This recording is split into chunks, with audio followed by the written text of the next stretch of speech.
Welcome to How Do They Afford That, the podcast that peeks into the financial lives of everyday Australians. I'm Michael Thompson. I'm a writer and the co-host of the podcast Fear and Greed Business News. As always, I'm with Canna Campbell, financial planner, founder of Sugar Mama TV, the financial literacy platform that is on Instagram and Threads and books, podcasts, and YouTube, TikTok, keynote speeches and more. Hello, Canna. Hello, how are you? I am well, thank you. I am intrigued by today's topic.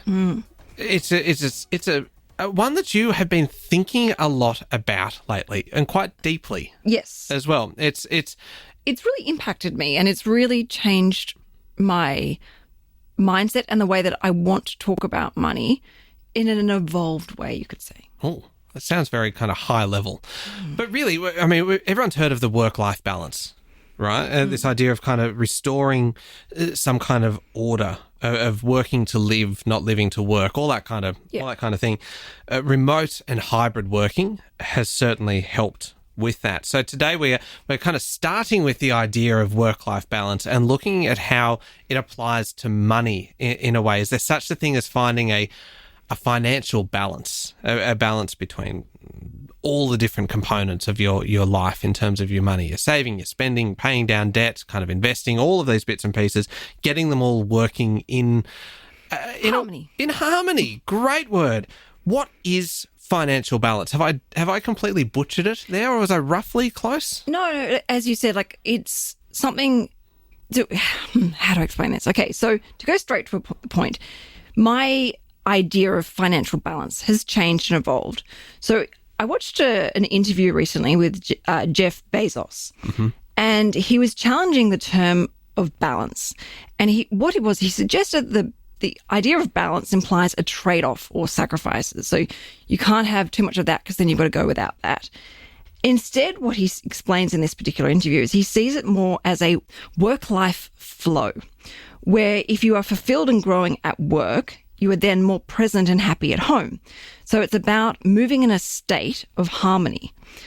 And this had a huge impact on me. It was so thought-provoking in that it made me think about money. You know, if you don't spend something, you know, the consequence of that, or if you do spend money, the consequence of spending that money. So my definition of balance really has changed. And, you know, I've always thought balance is something in movement. It's you can't just have permanent, perfect balance and just have it static. It is always moving. So for me now, financial balance is actually about having every dollar has its purpose, has its role. And it's now about a moving healthy flow between saving, investing, and obviously planning for, you know, retirement and managing debt. But also included in that mix is some guilt-free spending. So it's about achieving an element of financial harmony in how we actually allocate the motion and movement of money in our lives. And instead of just seeing it in a very polar black or white world where it's about saving and spending in a very simplistic way, and seeing them as, you know, competing goals, it's actually about combining them all together, almost like a piece of music that helps create an overall sense of harmony and fulfillment and satisfaction. So it's not about, you know, sacrificing, but actually about creating freedom and having a plan that allows a very healthy, respectful sense of enjoyment today, but also honoring and respecting tomorrow, rather than feeling like we are stretched and pulled and pushed in all sorts of different directions with these competing goals and ambitions and dreams, and also financial responsibilities and pressures. Sorry, it was a really long answer. No, that's fine. You can fine. see it's really impacted me. Yeah, and all of this kind of starting with Jeff Bezos, which is not a place where I thought we would start an episode. And it's interesting because obviously he's the founder of Amazon and one of the richest people in the world. And I always kind of wonder when you hear people like that talking about the importance of work-life balance. Perhaps it's easier to have a work-life balance when you have $100 billion in the bank account and kind of you're not living to work. He's a very busy person working. He isn't like, you know, he's made obviously an absolute indeed empire. Yeah. But he's still working and you know, living life. But it's a really good starting point for this because this idea of money being in a flow is quite an interesting interesting idea. And this concept that every dollar should have its purpose. That it is saving, spending, investing, even kind of giving yourself room to kind of treat yourself. It feels like you are moving into your, I'm going to say your woo-woo. I was going to say your woo-woo era, maybe, of money with this. But it is actually really practical, isn't it? Because it is not just necessarily about changing your mindset. It is about a practical kind of system or a practical way of looking at money.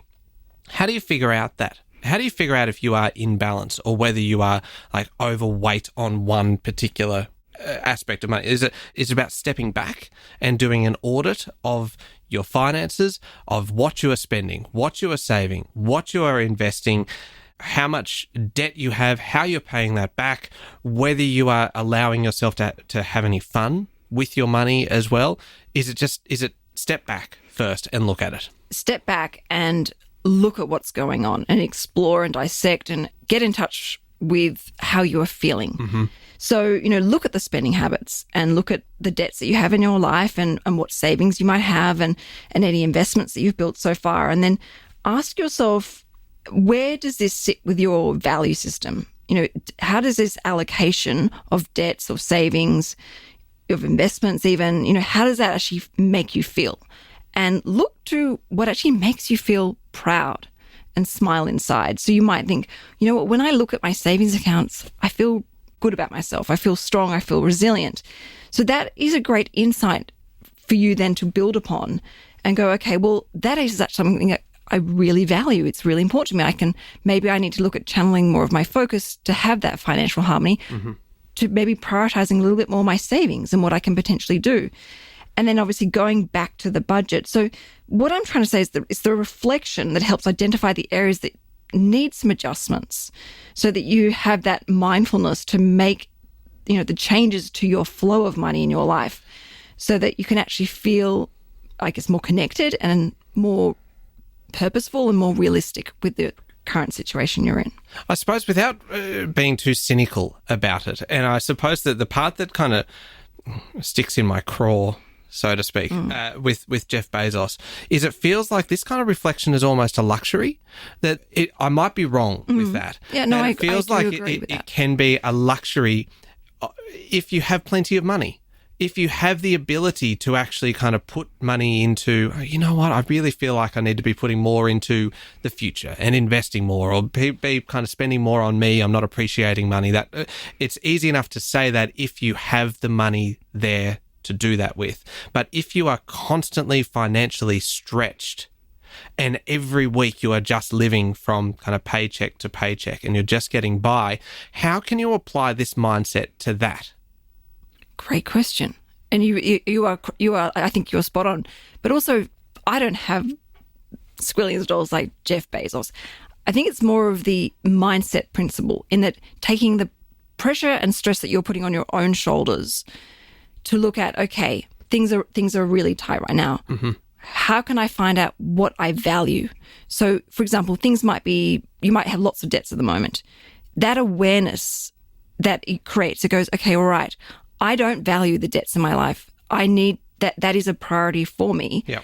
And I need to channel my energy and the flow of money to making sure that I honor that goal in a sense of financial harmony to pay that debt off. Like use it as a tool to help maintain focus and motivation, because you will then value once you are debt free. So I'm saying, if I'm probably not articulating myself very well, and I understand exactly what you say. And I actually hope I completely agree, but I'm also using this as someone who is just like everybody else. I've got a mortgage, I've got childcare, I've got grocery bills, I've got the same stresses and pressures as most of people do out there. Yeah. And I'm using this as a way of creating an awareness so that I don't beat myself up and get myself down if I don't achieve something or something doesn't work out or didn't land where I was supposed to, but also to help create that understanding of what's important.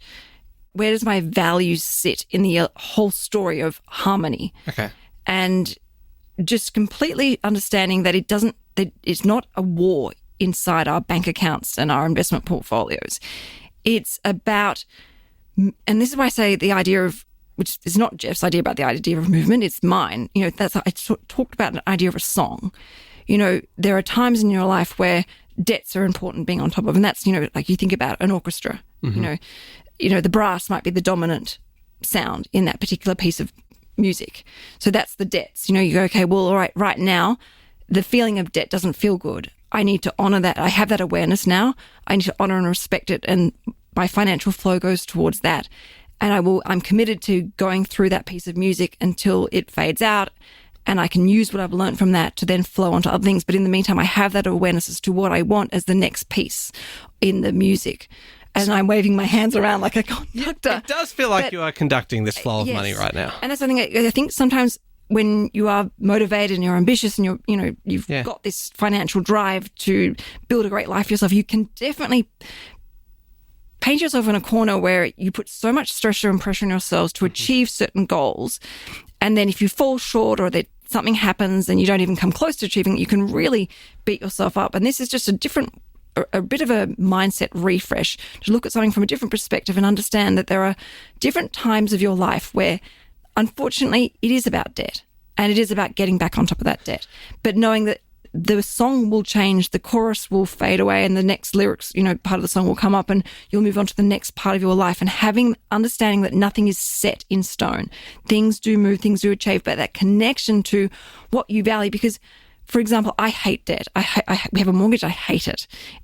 But whereas for you might not really bother you about the mortgage, but it's having that awareness of what you value and what makes you feel harmonious inside, so you can focus on more of that to give you more happiness. All right. I understand, I think, the mindset now. We're going to take a quick break, and when we come back, I want to talk about how we then implement some strategies using that mindset. Yes. So it's not just about the theoretical, it is actually about the practical, how we kind of use that to go, okay, I want to focus on my debt, or I want to focus it on investing, and how you can use that in order to set yourself up. We'll come back in a sec.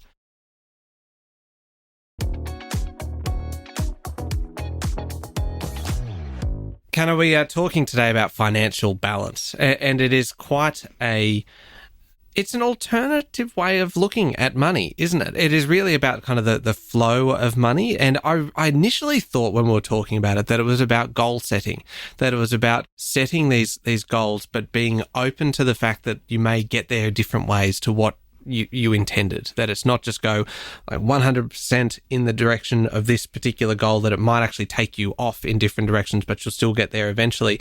But it now feels, it doesn't quite feel like that, because it feels like if you're setting these hard and fast goals for yourself, you are setting yourself up to potentially fail, and you will be too hard on yourself.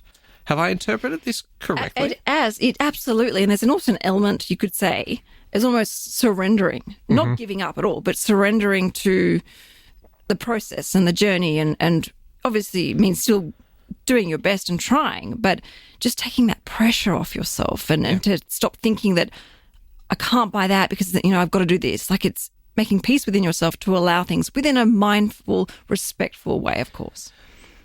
Now I'm going to ask you to put it into a formula or something, because it's been a very kind of theoretical, hypothetical, kind of slightly woo-woo kind of discussion.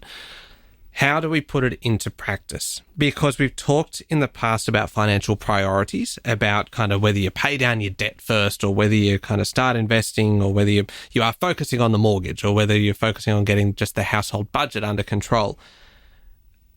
There's no simple formula, is there? There's not. And, this is the thing with financial planning. And as a financial planner, you could tell a client, this is the most efficient way to fix your finances.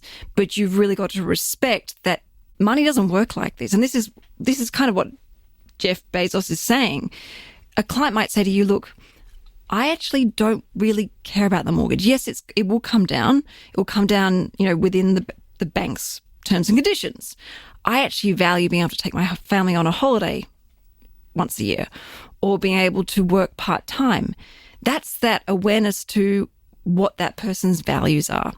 And of course, we go through different stages of our lives where, things are important and they're not then important 5 years later. And I know for myself that, when I had children, that was a huge shift for me in where money played a role in my life.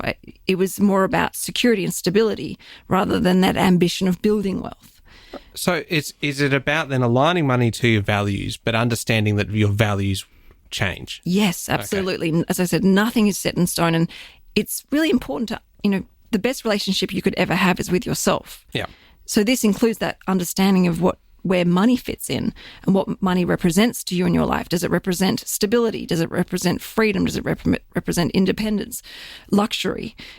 Investing that time to actually find out what that is, and knowing that it will most likely change and evolve as we do with our own personal growth and development of life. Okay, so using that then to set your financial priorities, and again, kind of coming back to how we practically implement this, it is about stepping back. It is about reflecting on what is causing you the greatest angst, yes, potentially. So say it is the mortgage, or say it is this feeling that, you know what, I'm still young. I have an opportunity now to set myself up for the future. I need to pay attention to my super. It is about, okay, this is what I need right now in order to relieve the pressure on myself, and putting your attention on that. Yes, and making peace with those decisions. Okay. Because you have that boundary in place. Yes, I am going to prioritize my superannuation, but I'm going to prioritize my superannuation whilst also enjoying travel, or whilst also enjoying buying beautiful produce food, or whatever that person's individual value system is. And never mind the fact that, yes, you might have a mortgage at the same time, and everyone says you have to pay your mortgage down as quickly as you can.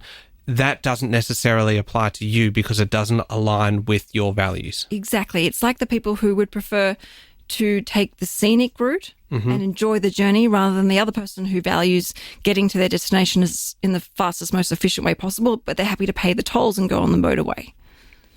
It's making sense. I know. I'm really worried I haven't quite got my... No. Making sense. Does this make sense? It actually is. And then that kind of leads me into that point that you made earlier. You mentioned it in passing about life stages requiring different approaches to financial balance, in that as you perhaps approach retirement, you will be feeling the pressure of that and making sure that you are kind of setting yourself up, that you're going to have enough money to live the retirement that you want. And so suddenly that is the thing that is kind of your priority, and the other things may kind of drift away for now. And it is being comfortable with that, and not necessarily feeling that you're doing the wrong thing by choosing to focus on that and not just saving or not paying down other debt. Things like, is this, yes, I am getting this, I think. And about living authentically in alignment to your values. Okay. Obviously with an element of financial intelligence, but understanding the flow and how all the pieces move together. Okay. In symphony.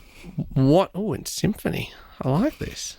That's nice. It brings it back to you and your big conductor hands that you had before. This is a very philosophical episode, and I'm sure it's work in progress. I'm sure, but it's had a huge impact on me. And I think, right now, obviously, things are tight. The interest rates, rising cost of living. A lot of people are feeling stress and pressure. And for me, in discovering this and exploring it and pondering and reflecting and parking it and coming back to it, it's helped move my mindset into a less restrictive, high pressure, about deprivation and sacrifices, and just made it a bit more lightweight, which is what some of us need right now. Yeah. What does success look in this? What is the end goal here? A balanced approach, financial balance. What does that result in? Is it a life of financial freedom? Is it retirement kind of with enough money to travel and to buy a new car every couple of years or something? Or is it much like the actual financial plan? Is that fluid as well? I think it's fluid. Obviously the Mac Daddy Rolls Royce financial strategy is to be able to live off the passive income off your investments, whether it be through superannuation or through your growing investment portfolio. That is the sort of basics 101 of financial freedom. But let's look at it, I guess, go back to your value system and your priorities. For some people, that doesn't float their boat. That's not what they're up for. Like they actually, for them, their definition of financial freedom is actually, being able to travel around the world and live in lots of different countries and do volunteer work. That's why I said, a second ago, it's about living authentically in alignment to your value systems, but invest time exploring it so you can create that flow for yourself and make peace with that. So it's kind of running your own race. It is not comparing yourself to others, and it's making sure that your money and your strategies for money and your prioritizing of different kind of things just aligns with your values, which can change over time. Yes. And you use the term Mac Daddy. I don't know how I feel about this. I'm really sorry about that. I'll go and find another term to use next time. I think we'll put that on the list of things that are not allowed to be mentioned in the studio ever again. A very philosophical episode today, except for the Mac Daddy part. That was not philosophical at all. Am I allowed to use the term Rolls Royce? Yeah, that's fine. Okay. Yeah, that's completely legit. Mac Daddy, no way. All right, you've given us plenty to think about here. I would love to hear your thoughts, listeners, like as to what you think of this and whether any of this has made sense and whether anything has actually resonated with you and helped you find an element of maybe flow, financial flow. Okay, and if people want to get in touch with you? Through Instagram. Through Instagram is the best way to reach you. All right, and you can hear me every day with Sean Aylmer on Fear and Greed, daily business news for people who make their own decisions. Thank you for listening to How Do They Afford That? Remember to hit follow on the podcast, and the best thing you can do is tell somebody else about the podcast, or better yet, just send them this episode and help us spread the word about How Do They Afford That? Thank you very much for your company. Join us again next week.